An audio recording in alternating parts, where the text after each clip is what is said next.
How to start a email newsletter in 2024. Starting an email newsletter in 2024 is probably one of the hottest things right now that you can do. And it has been one of the best things that I have done since I started an email newsletter almost 1 year ago. I have been able to join Beyond Podcast. I've been able to meet awesome creators, and I have also been able to make some extra income from it. So in this video, I'm going to divide this video into three parts. So part one, we're going to do why you should start one. And part two is what your newsletter should be about. And then part three is how to really get started with your email newsletter. You'll be able to skip through in chapters so that you'll be able to go to the part of the video that really interests you. So let's start. So why should you start an email newsletter? Now, of course, if you're a content creator making content on TikTok, YouTube, or any other of the other social platforms, of course, you already understand that you don't control what your audience is able to see on those platforms, right? It's all up to an algorithm that will decide if your content will make it to your followers' screen feed. And so this is very important because you're now fighting an algo that thinks that it knows better and what type of content your followers should be able to see. And also, of course, is that there's so many things that is out of your control when you're creating content on these platforms, right?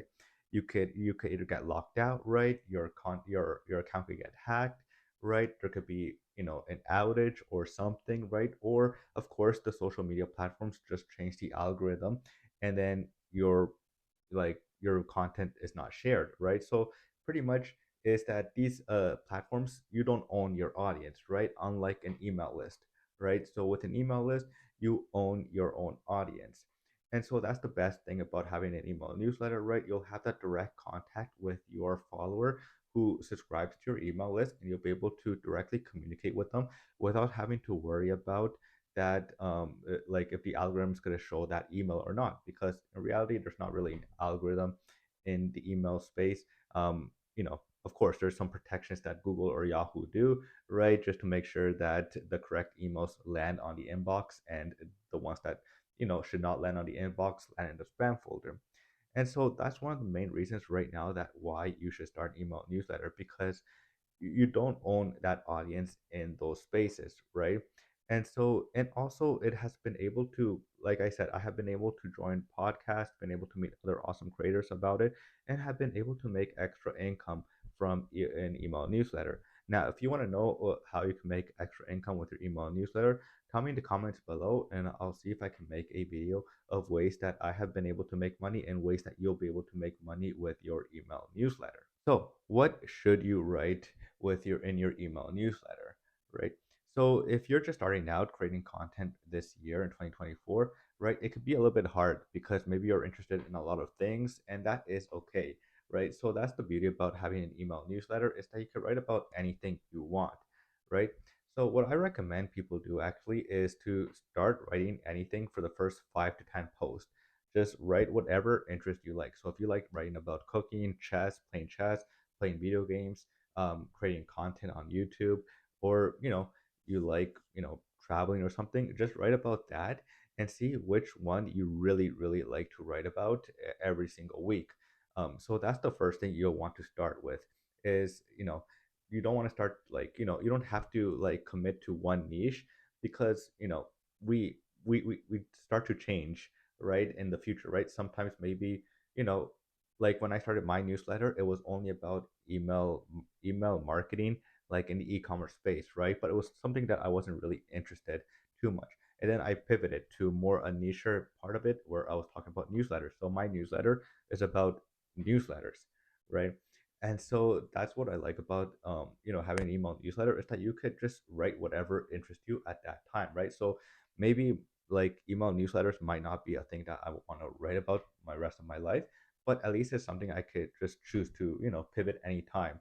And so that's very important when you're starting out an email newsletter, is that you don't have to worry about writing one topic. You could just choose whatever you really enjoy. Now, how to start your email newsletter. So first off, you're gonna have to choose an email service provider, right? Or ESP for short, right? So there's a ton of free email providers that you could choose from, right? You could choose ConvertKit, you could choose Beehive, you could choose Substack. if you want, you could go with MailChimp. I don't know if you want to, but you have a ton of free choices out there that you could just choose whatever email platform that you want to start with. And what I like about this email newsletter space is that if you don't like an email platform, like after a certain time, what you could do is just export your email list and import it into another service provider. So that's what was one of the beauty things about having an email newsletter is that you can export your contacts into another provider. Unlike TikTok or YouTube, right? If you want to export your contacts or your subscribers from YouTube, Twitter, TikTok, or Facebook or whatever, right? You're not allowed, right? Because that's not your audience, right? So that's one of the best things about this. So after you selected your email service provider, you're gonna want to sign up, and after you decide which one you want to go with, right? Make a title for it, just create an account and everything, and then just start writing, right? You know, if you want to, I recommend you start a weekly newsletter, right? So that's once a week. You just write one thing, right? So because a daily one is like a lot of commitment, but a weekly one is you could decide to write, just once a week. It could be something very short, or you just start and you get people to sign up. So the first 10 are probably going to be your friends and family, right? So just tell them about your email newsletter that you're starting out, and then you'll have somebody to write to now, right? And that there it will be that push that you need to continue writing every single week, and which is something that helped me when I started. I only had like 5 to 10 people that subscribed to my email newsletter for a very long time, and then I just continued to write, and it made me write because like those people gave me the email list and they knew I was writing about something. So just start very slow at the start. So after you have everything set up properly in your account, in your Beehive or Substack or whatever ConvertKit email newsletter provider you choose, you're gonna want to plug your email newsletter, right? Because people are not gonna know about it. If you want to really grow your email newsletter, you're gonna have to plug it in.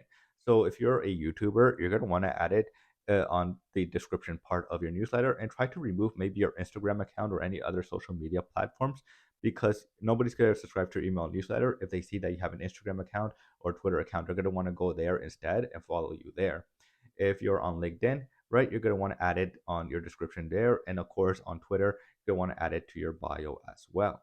So you're going to want to selfishly promote it now when you have starting out your newsletter, right? So one way, if you're making YouTube videos, right, you can just easily plug it in your description part, right? On Twitter, right? Every time you tweet, you can follow up with a plug to subscribe to your email newsletter, and the same goes with LinkedIn. So that's pretty much it on how you can start an email newsletter in 2024. Now, if you have any questions or anything, I'll be happy to answer any questions that you leave in the comments below. Now, if you enjoy this type of content, you're going to want to subscribe to my email newsletter, because it's all about email newsletters. And if you're starting out with your email newsletter, then it's a great spot to go and learn on ways to grow your email newsletter in 2024. Until then, my name is Daniel, and I'll see you guys next week.